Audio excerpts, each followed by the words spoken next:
Segundo a ciência, a morte pode ser caracterizada como o fim da condição humana e das funções vitais, sociais e psíquicas do ser, e como um dado essencial da existência humana. A morte é justamente esse fim que não tem mais começo, esse término definitivo. É a possibilidade humana que finda todas as outras.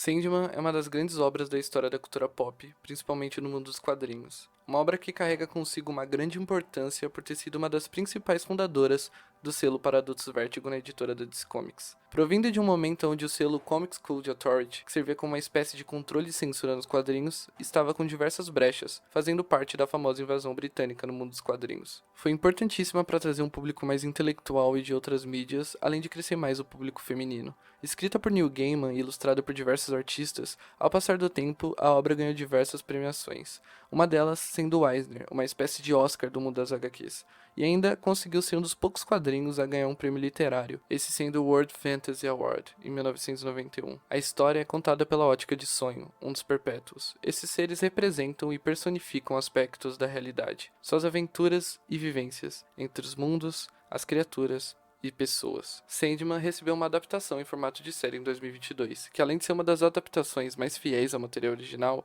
revitalizou a obra trazendo ela para os tempos atuais. A história de Sandman conta com diversos arcos incríveis que parte deles foram transportados para as telas de forma impecável, muito por terem o próprio autor da obra envolvido no projeto. Eu realmente tenho muito interesse em trazer outros vídeos sobre a série, e também sobre o quadrinho, porém hoje irei pôr em foco somente uma parte, essa sendo o episódio 6, o som das asas dela. Episódio esse que adapta o som de suas asas e Homens de Boa Fortuna, em um único episódio, já que originalmente são histórias separadas. A série traz essa junção magnífica que não só complementa toda a reflexão e tema discutido, como ajuda a desenvolver melhor o protagonista e suas relações. É interessante como o episódio começa com um sonho apático com tudo, dando de comida aos pombos. Durante todos os episódios anteriores, acompanhamos toda a jornada dele, que após ser preso por um século, tinha o objetivo de não só se vingar e reaver todos seus artefatos que foram roubados de si, mas principalmente reerguer seu reino, que estava em ruínas. Após grandes aventuras, batalhas, que chegaram até o inferno, ele estava lá, triste, insatisfeito com seu status quo. O interessante dessa incerteza que Morpheus sente é a metalinguagem usada por Gaiman para retratar na época o próprio pensamento sobre o quadrinho.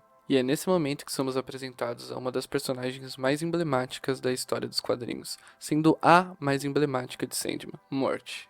A irmã mais velha de Sonho aparece de forma natural em cena, como se já fosse habituada naquele mundo, na sociedade humana. Uma personagem contagiante e alegre com vida, que já traz consigo referências a Mary Poppins, um total oposto de seu irmão naquele momento. A morte, que sempre é retratado com uma visão mais deprimente e tenebrosa, aqui é colocado de uma forma doce e entusiasmática, enquanto o sonho que no imaginário é algo mais fantasioso, lúdico e até inocente, admite que é muito mais terrível do que a morte jamais poderia ser. Na série, esse brilhantismo vem muito da performance do cast escolhido para retratá-los. Houveram muitos ataques por causa da adaptação que a série trouxe, mas a mesma não poderia ter feito melhor. Não só proporcionou alta qualidade na maioria das atuações com bons atores, como também revitalizou e enriqueceu de forma mais presente, algo que em Sandman sempre foi forte: a representatividade. Isso ainda é uma pauta forte por um grupo mais conservador que ainda chora pela tal lacração em diversas obras, e por pura ignorância se limita a ver o mundo como é, principalmente em adaptações que, mesmo o mais fiel possível, nunca será a mesma coisa. Mesmo sem levarmos pelo lado do cast, é a transportação de uma mídia para outra. Sandman é rodeado de fantasia e narrativas em grandes mundos, mas dessa vez acompanhamos a passagem desses seres oníricos pelo nosso mundo, pela cidade urbana, enquanto a morte tem que cumprir seu trabalho. Então acompanhamos de pessoa a pessoa a trajetória dela em seu ofício, traçando uma linha tênue e sensível sobre o processo da morte, indo de um senhor de idade até um bebê.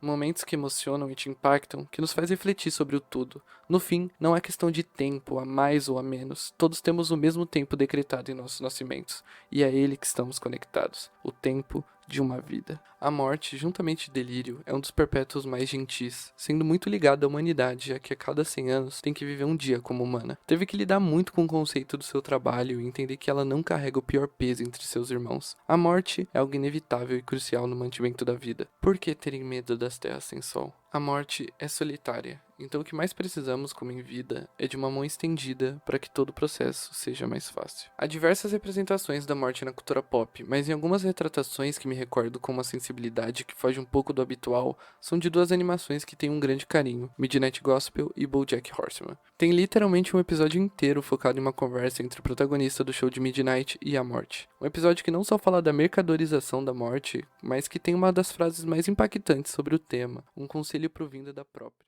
A melhor coisa que alguém poderia fazer durante a vida, na minha opinião, é estar presente de fato, nos momentos marcantes, 100% presente, seja diante de um morto, seja na presença de uma placenta, com um recém-nascido molenga e todo coberto de muco.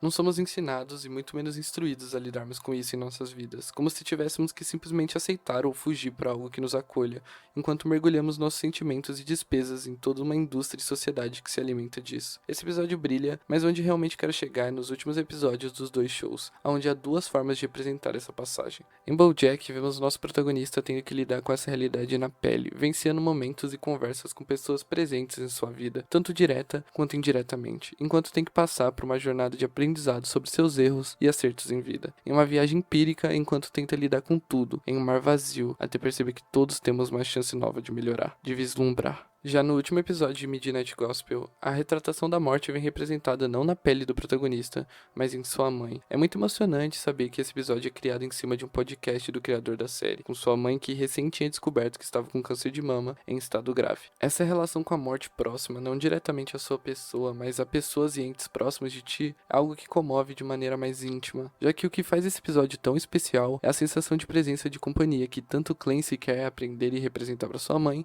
quanto ela quer se espelhar para seu filho. Toda a jornada dela, sabendo da dor de ter que partir, mas entender que isso era só mais um estágio da vida e querer viver a vida em plenitude, emociona. Para mim, a morte sempre foi um grande tabu e deve ser por isso que esse acaba sendo um vídeo tão pessoal. Eu te amo muito, obviamente. Eu também te amo. E, Duncan, esse tipo de amor não deixa de existir. Isso é outra coisa que a gente descobre. Eu posso deixar esse plano de existência mais cedo do que tarde, mas o amor não vai a lugar nenhum.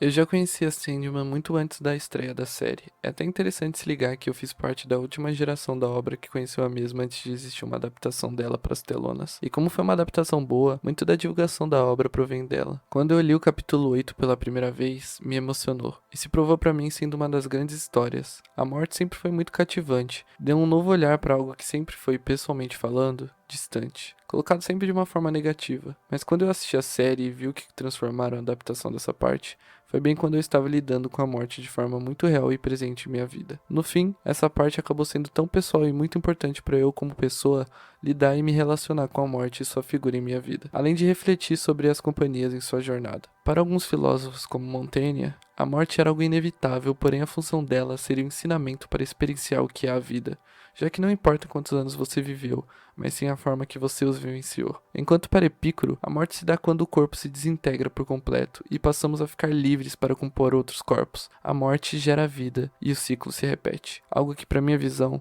é verdadeiro. Falando em ciclo, entramos na segunda parte do episódio, que retrata os encontros. Nesse ponto da narrativa, Sonho já tinha entendido uma lição grandiosa de sua irmã. Eles não precisam procurar por fora de suas obrigações para que haja algum sentido em suas jornadas. Sua obrigação é o sentido de sua existência. Nisso, a gente não só observa Sonho de forma mais leve, mas também até mais espontâneo e cativado pela vida em seu redor, onde temos uma transição incrível transportando a história para o passado. Conhecemos então um personagem novo, Robbie Gadlin. Pertencente a uma vila inglesa no século XIV, o mesmo perdeu sua vila para a peste negra e se tornou um rejeitador da morte, dizendo que as pessoas só aceitam morrer e por isso morrem. A morte é para os tontos. Pois sonhem a morte o escutarem, ela que mais uma vez estava querendo fazer seu irmão se conectar com o presente e a vida daqueles que povoam o local no passado, ela disse que poderia conceder esse desejo a ele. Sem perceber, empurra seu irmão a algo que poderia o cativar, também amadurecer. Sonho traz a proposta da imortalidade como se estivesse o desafiando, enquanto Robbie, mesmo que desacreditado e até ironizando um pouco a situação, aceita. Então passamos a acompanhar esses encontros de 100 em 100 anos, de um homem que lhe foi concedido a imortalidade e um perpétuo.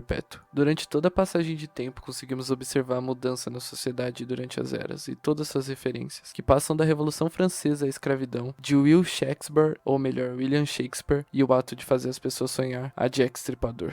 Mesmo com toda a relutância e até medo da causa que foi feita para ele se manter vivo durante 100 anos, conseguimos enxergar desejo pela vida em Robb e desfrutamos de toda a jornada durante ela.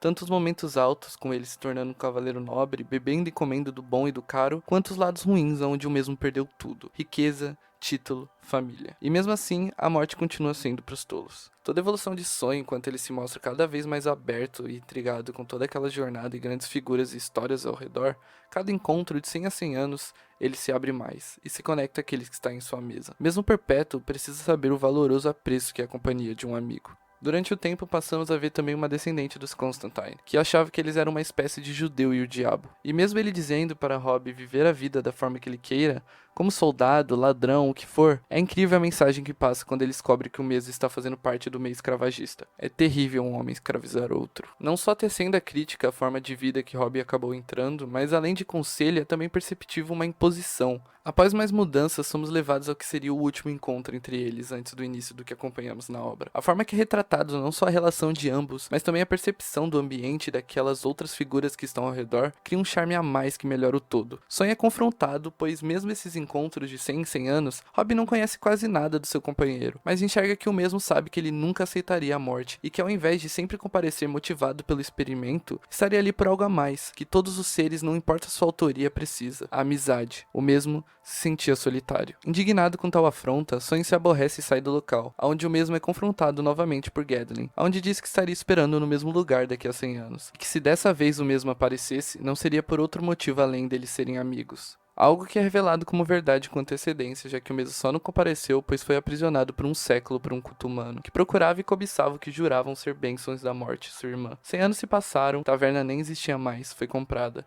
Porém, mesmo com a frustração do não encontro da última vez, Robb nunca deixou de acreditar na amizade entre eles, e deixou um aviso onde orientaria um novo ponto de encontro. Muito interessante ver as mudanças na passagem do tempo, mas principalmente o pulo descomunal entre os tempos mais modernos, comparado ao desenvolvimento padrão e harmônico dos anteriores. Sonho, após se desprender de amarras provindo do encontro com sua irmã, se encontra em direção ao local, até encontrar seu velho amigo. Não só admitindo a amizade para si, mas também se libertando e ressignificando de vez aqueles encontros. A solidão entre a vida e a morte é algo pertinente e presente a todos nós. Não importa a sua posição, uma companhia ou a vontade autêntica de viver e experienciar, estar presente para si mesmo, não em solidão, mas em solitude, preenche esse campo vazio que temos. Mas não devemos enxergar isso com maus olhos, até porque há muito a aprender com isso. Até a morte teve que aprender isso vivendo um dia como humana e experimentando na pele a sensação do que ela em si representa, se aproximando, entendendo mais o que somos e o valor do que portamos. Há muito a entender e ressignificar, aprender com o que vivemos a partir desses conceitos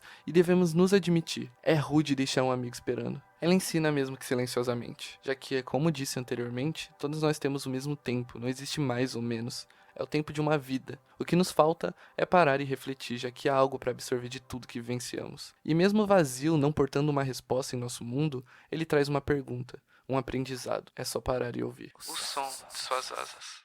O projeto do vídeo foi iniciado antes de todo o ocorrido com o autor. Gostaria de ressaltar que repudio todos os crimes ocorridos. O vídeo em si fala sobre Sandman, que vai muito além do autor, mas muito além disso, aborda outras obras tendo em foco ser um ensaio sobre o tema da morte, vida e a companhia em meio a elas. É um vídeo pessoal pelo tema, então não o descartei. Espero que todos tenham tido uma boa experiência com ele. Obrigado.